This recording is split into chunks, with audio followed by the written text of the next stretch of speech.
happy Sabbath once again. So this morning we're going to talk about life under the sun.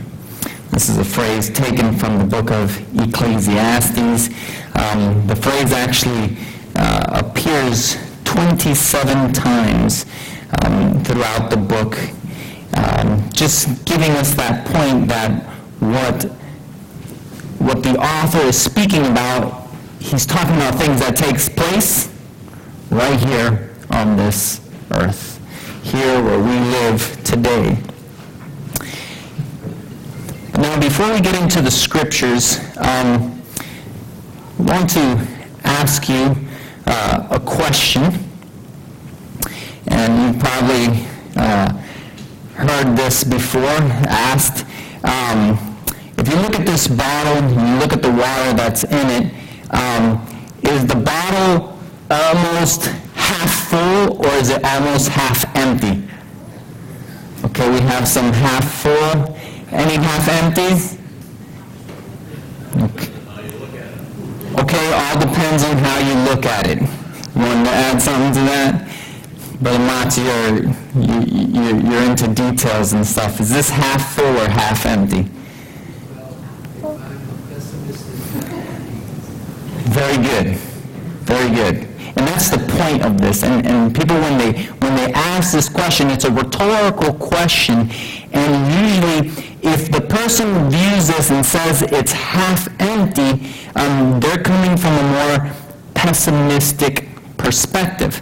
Now, if they would say, oh, it's half full, their perspective is more optimistic. Now, optimism is defined as hopefulness, confidence about the future or the successful outcome of something. And pessimism would be the opposite. It's defined as the expectation of negative outcomes. People who tend to see the glass half empty, they're usually looked at people, messengers of gloom and doom, right? Negative. But I want to ask you another question. How many of you think that it's always good to be optimistic? Okay, no one's hand went up. All right, okay, there's a few. This morning, I want to share with you some thoughts about optimism and pessimism. We're actually going to focus on pessimism. And, there is a danger of being always too optimistic. There's actually some value in pessimism. And there's in psychology, they've done a lot of research in this area. And I'll read to you from an article in Psychology Today. The title of this article is The Use and Abuse of Optimism and Pessimism. It says the following: a more nuanced view is emerging from the lab. Researchers find that optimism and pessimism operate not only as fixed points of view, but also as mindsets that we adopt as needed. Kind of like some glasses that you put on and it'll give you a blue tint or a red tint to what you are viewing. And it says such a targeted use of optimism may actually be more effective than a blanket policy of optimism all the time. Both optimism and pessimism act as powerful motivators. If you realistically considered how much risk you were taking on with a new project or acknowledged how much work it would demand, you might never make an attempt to do it, right? So, but if you're optimistic about it, you'll go into it and you'll convince yourself if you work long enough, hey, you'll make it happen, and guess what? It happens. So optimism is good. Likewise, pessimism about a potential outcome can mobilize us to act with promptness. There's nothing like a looming disaster to make us get things done. For example, a story that you're familiar with, Jacob. When he knew his brother was coming, right? Did he have a pessimistic view or an optimistic view of his encounter with his brother? He had a very pessimistic view of his encounter with his brother. And what did that drive him to do? It drove him to pray. It drove him to his knees to plead with God for his help. You know, if maybe he would have been too optimistic, oh, great, I'm going to get to see my brother again, maybe he wouldn't have prayed so earnestly that night and wrestled with God, because again, he knew that this was a serious matter. So I want you to think of optimism and pessimism not as good and bad, you know, this one's better than this one, but as they're both useful depending on the situation. Pessimism can help us prepare for something. You know, in Florida, I grew up in Florida, was born and raised there, and we get a lot of hurricanes. And guess what? Sometimes, you know, the news is telling us there's a hurricane coming, and sometimes, you know, the optimistic people think, it's not going to hit. You know, I'm not going to spend all this time, putting boards up on my window. It'll probably just pass. And guess what? Sometimes it goes on and it, you know, diverts its course. It doesn't hit. And but other times, you know, the pessimistic person who thinks it's always, you know, thinks bad things are always going to happen, you know, he views that situation with those lens. What is he going to do? He's going to be motivated to make preparation, right? So he's going to go to the store, he's going to buy water, he's going to get this, he's going to get that, he's going to put boards up, and he's going to be prepared. So don't think of pessimism and optimism as good and bad, but as they're both useful in different situations. Now, again, maybe you're wondering, okay, what does this have to do with the Bible, right? Today, I'm going to give you a good, healthy dose of pessimism. Okay? And I'm going to give it to you straight from the Bible. Today, we're going to study, and this dose of pessimism is coming from the book of Ecclesiastes. How many of you have read completely the book of Ecclesiastes from cover to cover? Okay. I don't know what your experience was when you read it, but you know, my experience reading the book of Ecclesiastes, you kind of finish and you're like, man, life is kind of, you know, it's vanity, you know, it's just, what am I here for, you know? Is there anything good in life to do? And again, for those of you who haven't, let's just jump into it and let's get a feel for the pessimism of that the preacher. You see, the author, we know it's Solomon, but he doesn't introduce himself as Solomon. You know how he introduces himself? As the preacher or the teacher. He wants to communicate something with us. So go to chapter 1. And let's read those first 3 verses, and you can see it's the opening, it's the punchline right there, front and center. The words of the preacher, the son of David, king in Jerusalem. Vanity of vanities, saith the preacher, vanity of vanities, all is vanity. Kind of pessimistic, right? Verse 3, what profit hath a man of all his labor which he taketh under the sun? Man, all that work, does it amount to anything at all? Verse 15, that which is crooked cannot be made straight, and that which is wanting cannot be numbered. Have you ever met that person? You have something. You're I don't know, your computer is messed up, it kind of breaks down, and, you ask a friend, do you think you can, oh, no, that can't be fixed. Just get rid of it, or, something happens, and they're always very negative about something being able to be fixed or not. This is the preacher here. He says, hey, that which is crooked, you can't make it straight. Don't spend your time trying to straighten things out. Verse 18. How many of you, before we read it, how many of you think wisdom and knowledge are good things? Right? Good things to have in life, right? Well, again, it depends on your perspective. So let's look at the pessimistic perspective of the preacher. Verse 18. For much wisdom is, much grief. And he that increases knowledge increases sorrow. Man, I don't know if I want wisdom anymore, right? I don't know if I want knowledge. Again, he has a very pessimistic view of life.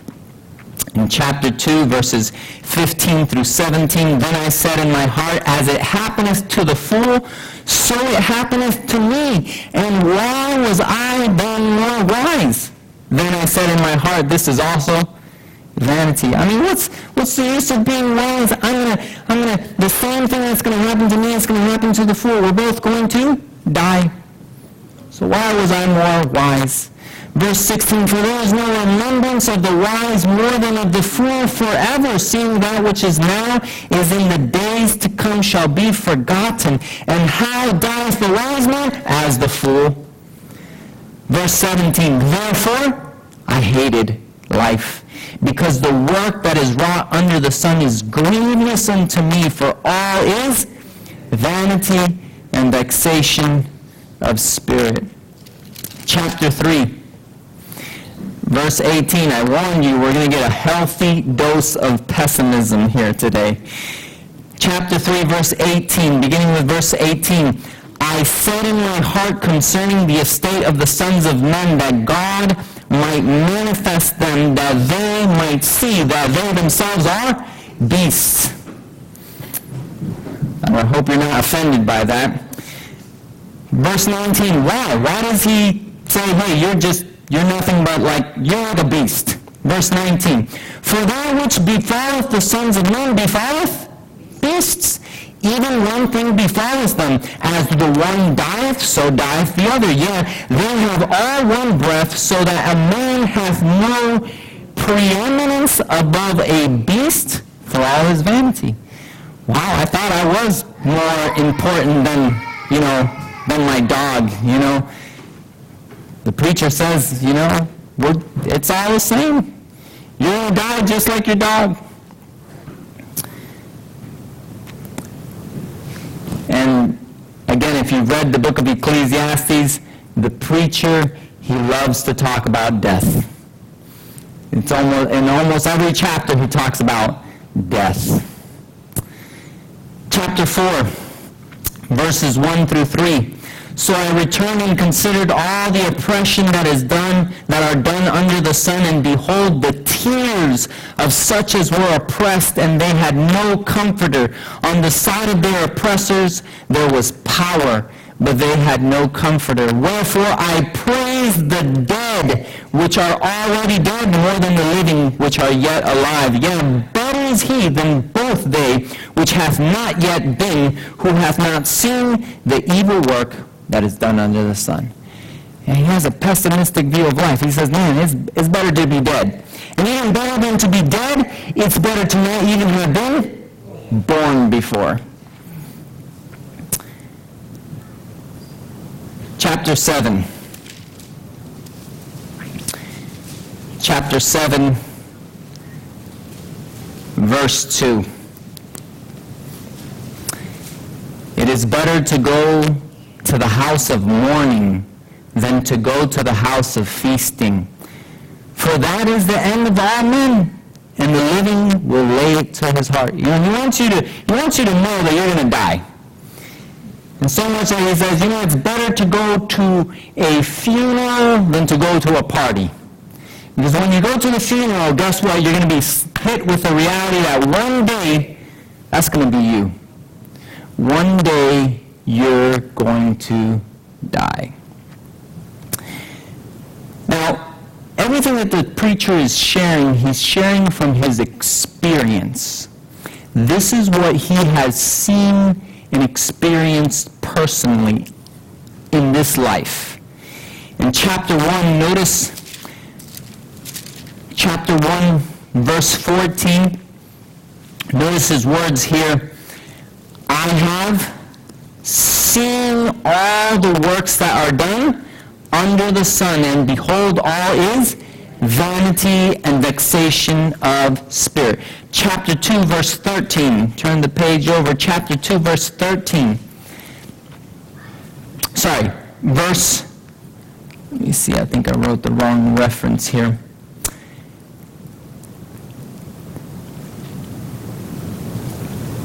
Verse 11. Then I looked on all the works that my hands had wrought, and on all the labor that I had labored to do, and behold, all was vanity and vexation of spirit. That was chapter 2, verse 11.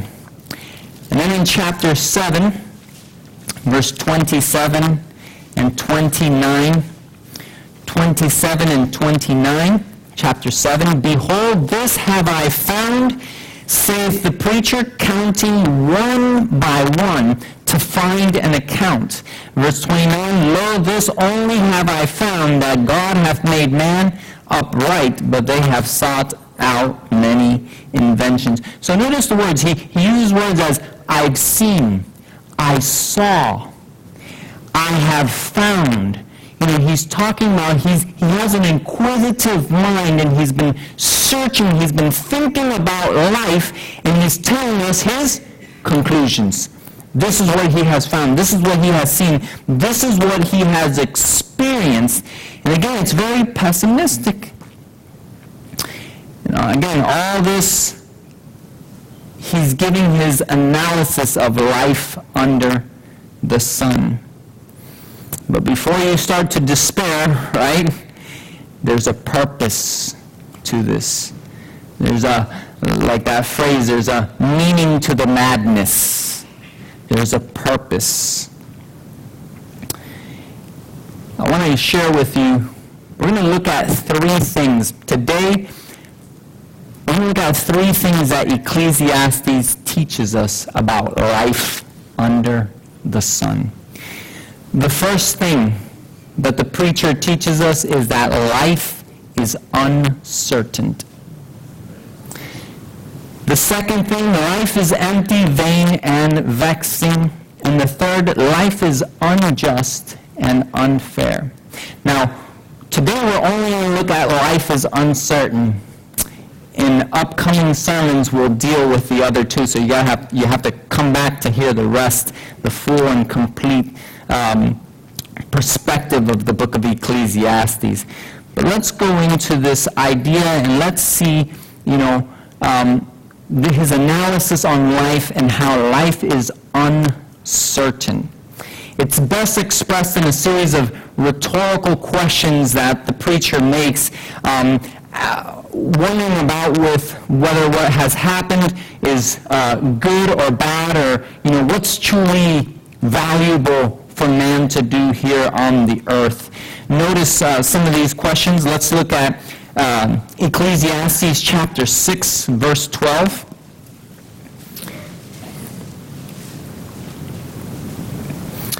Ecclesiastes chapter 6, verse 12. For who knoweth what is good for a man in this life, all the days of his vain life which he spendeth as a shadow? For who can tell man what shall be after him under the sun? So again, notice his pessimism, and this reality. Again, he's going to repeat this idea over and over in different ways. Who knoweth? And with that question, what is he saying? He's making the point that life is uncertain. You don't always know what is good, whether something was good, whether something is bad. I'll share with you a little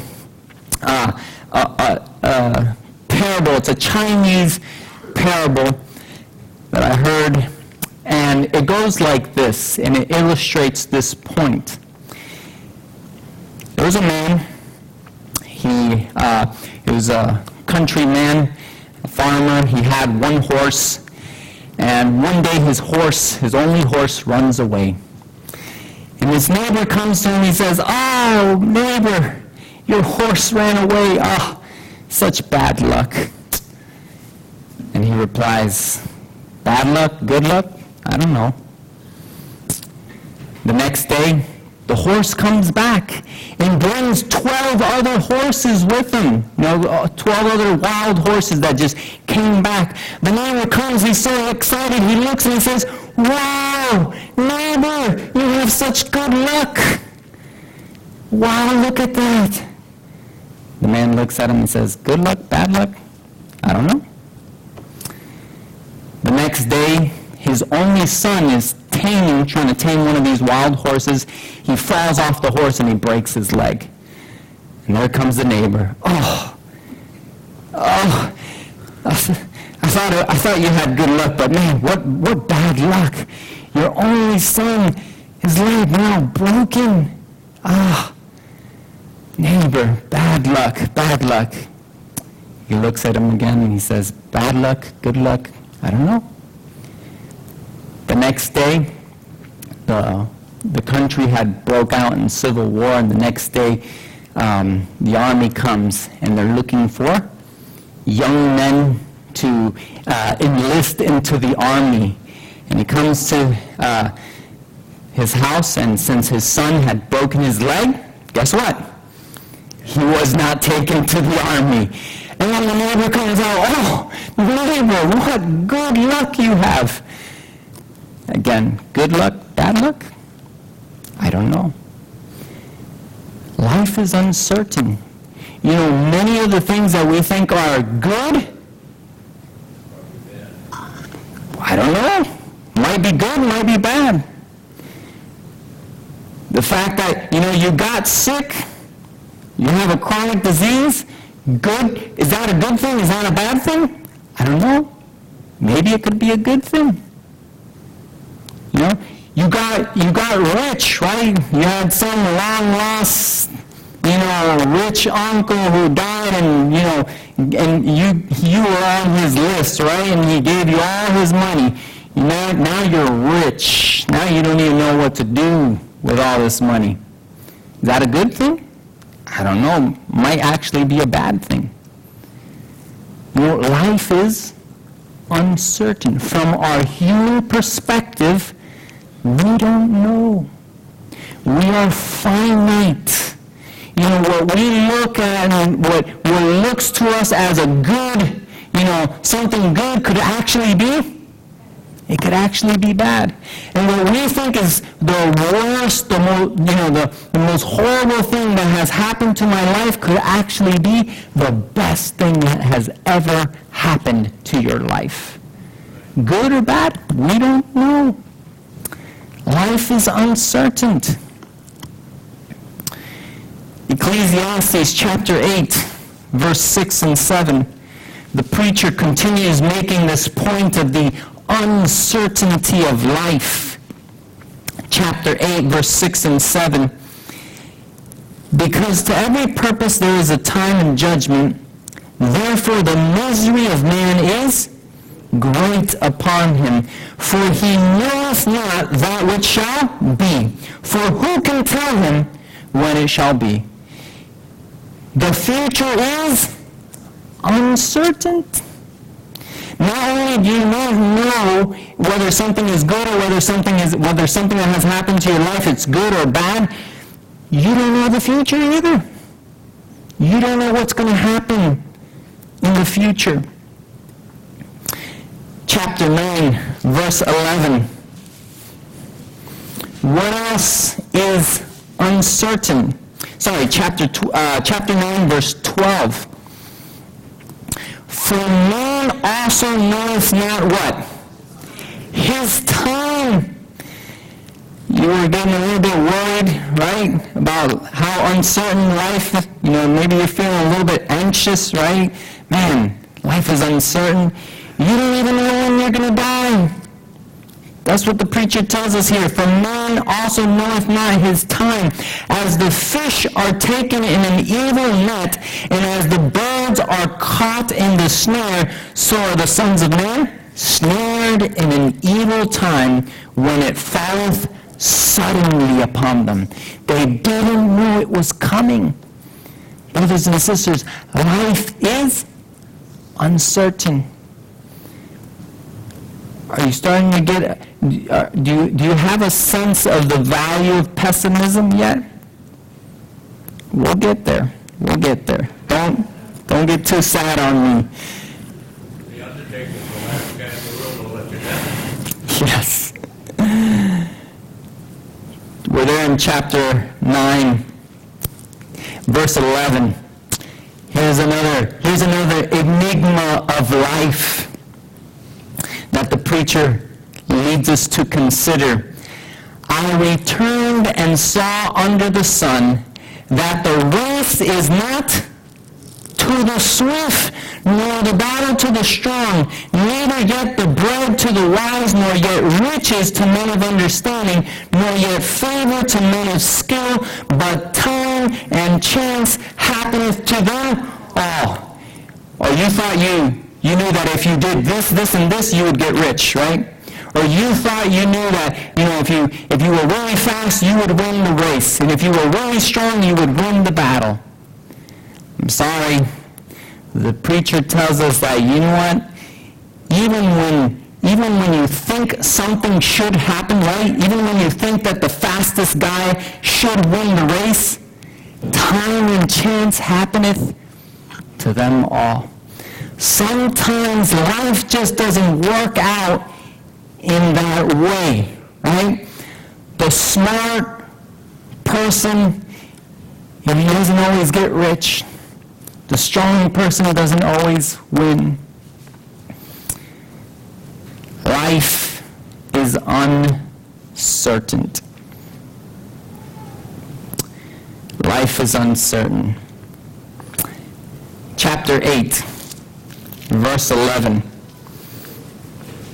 Maybe this uncertainty that he's going to talk about here it's a little bit more disturbing for us as Christians.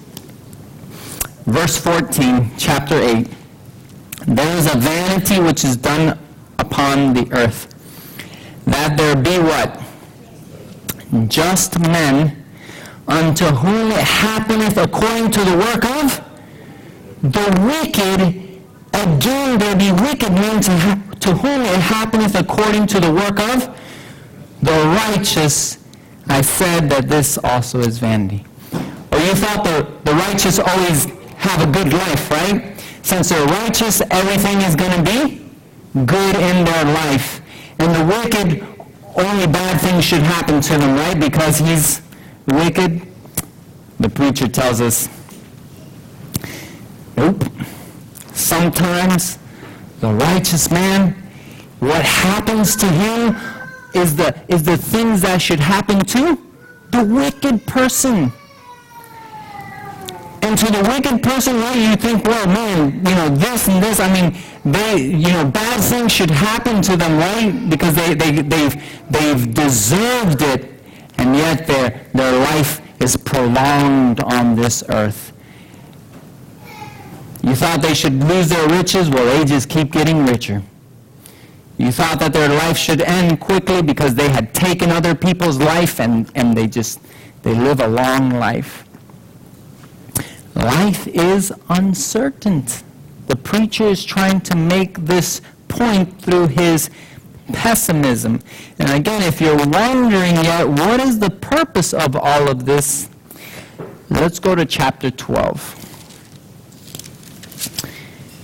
Here we start seeing, why does the preacher use, so much pessimism?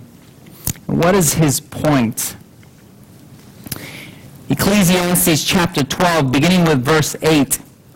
Vanity of vanities, saith the preacher, all is vanity. And moreover, because the preacher was wise, he still taught the people knowledge, yet he gave good heed and sought out and set in order many proverbs. The preacher sought to find out acceptable words, and that which was written was upright, even words of truth. Everything that we just read of how pessimistic life is, the preacher says it was all true. Unless just in case you were doubting if that's reality or not. He says it's all true. And then look at verse 11. This is key here to understanding. The words of the wise are as goads, and as nails fastened by the master of assemblies, which are given from one shepherd. That word goad, it's a sharp, pointy stick that shepherds would use in herding their flocks. So like if you're trying to get cattle to go in a certain direction, guess what? When they start going too much to the right, you poke them, and it hurts. It's sharp if you've ever been poked with something. And what do you do when you're poked with something? If you're walking this way and let's say a branch pokes you here, you automatically start moving in the other direction because you don't want to drive it in deeper. And so this is one of the ways that they herd cattle through this tool, this goad. It pricks them and pokes them into the right direction. And the preacher is telling us the words of the wise are it's as this stick that is being poked, right? And those words are there to poke you into the right direction. Into the right direction. His emotionally charged and seemingly pessimistic reflections of life are designed to jolt the reader into viewing this world in the right way. Sometimes we have to openly acknowledge life's disappointments, life's uncertainty, because it can help us to live wiser. When he said it's better to go to the house of mourning than to the house of feasting. Why? Because when you go and you see that, man, one day I'm going to die, that reflection leads you to live wiser. When you realize that, man, my life is so uncertain, I don't know if I'm going to be alive tomorrow. I need to live this day today. I need to live with wisdom. Because I don't have tomorrow guaranteed for me. Again, the preacher, he doesn't want to just give us answers. He wants to lead his readers into reflection. He wants to get them to think about life. And his words are there to poke us in the right direction. But he doesn't always tell us what he wants us, what conclusion he wants us to reach. Now let's think for a moment, what are our options? Man doesn't know what is good for his life. You don't always really know if what you're getting is good or bad. You don't really know if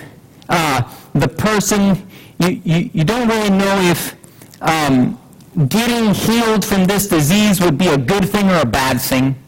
You don't really know if, getting more money is a good thing or a bad thing, right? And with this reality, if you're conscious of this, if you have this pessimistic view of reality, what should this drive us to? So remember, he's using these words to get us into a certain direction. If you don't know whether this is a good thing or a bad thing, if you don't know whether being rich or being poor is a good thing or a bad thing, if you don't know whether being healed or being healthy is a good thing or a bad thing for you, what does that lead us to? Trust in the Lord with all thine heart. Because life is so uncertain, the only thing you have is you only have one other choice. Man, trust in God. Lord, I really want to be healed. Like Paul Lord, please take this thorn out of my flesh. And God in his wisdom tells him, I'm sorry, Paul, I actually want it there. I actually want you to be sick. I actually want you to have this disease. I actually want you to be poor. Because if I took away the disease, if I gave you riches, it would mess you up. You would not seek for me as diligently. You would not yearn for my presence. You would not want to leave this earth. You would be too comfortable here. You see, this pessimistic view of reality, it's there not so that we can get depressed. It's there to shake us, to poke us, and to get us to say, I can't depend on my own wisdom. I don't know what's good or bad. Lord, I can't ask you to do this for me. Even though I want this, I want it to be your will because I don't know if this is going to be a good thing or a bad thing. Lord, please, your will be done. You see, this pessimistic view of reality drives us to the only one who is certain, to the only one that can be trusted. Because your life is so short and so fleeting, turn to the one who is eternal, who has no beginning and has no end. Because you don't know the future, guess what? Trust your life into the hands of the one who knows the future. He knows the end from the beginning. Again, since things are so uncertain, so subject to change, nothing is permanent. And therefore, there's nothing that you can put your full trust on here in this earth. And it drives us to God. That's our only option. And this is the point. This is what the preacher is trying to do. In Ecclesiastes 7, verse 14, we see hints of this. Ecclesiastes chapter 7, verse 14. In the day of prosperity, be what? Be joyful. But in the day of adversity, consider, God also has set the one over against the other to the end that man should find nothing after him. Sometimes the bad things in life, they're actually really good for us. It kind of, it's good in a way that we don't like, but it's good. It's good for us. And we need to consider that, some of those bad things, God has also allowed it. And he has a plan and purpose behind it. And since your wisdom is finite, since you don't know whether this is a good thing or a bad thing, right, that it's happening to you, just trust in God. Recognizing our limited understanding of the work of God and our inability to protect ourselves from the uncertainties of life, it only leaves us that one option of humble submission and placing our life into the hands of God. The pessimism is there to drive you to the only one who knows everything, to the only wise one, to the only one who truly knows what is good for us in this life. And you see it there in his conclusion, Ecclesiastes chapter 12. Ecclesiastes chapter 12, verse 13. You see, this is where he's driving us to with all his pessimism. Let us hear the conclusion of the whole matter. Fear God and keep his commandments, for this is the whole duty of man. Living in the fear of God is the deepest expression of humble acceptance that God is God and I'm just a finite human. My prayer for you today is that you would learn to live with a little bit of pessimism in your life, but it's there to drive you to humble submission to God. May the Lord bless us, and I invite you to sing with me the words of hymn 524, "'Tis so sweet to trust in Jesus."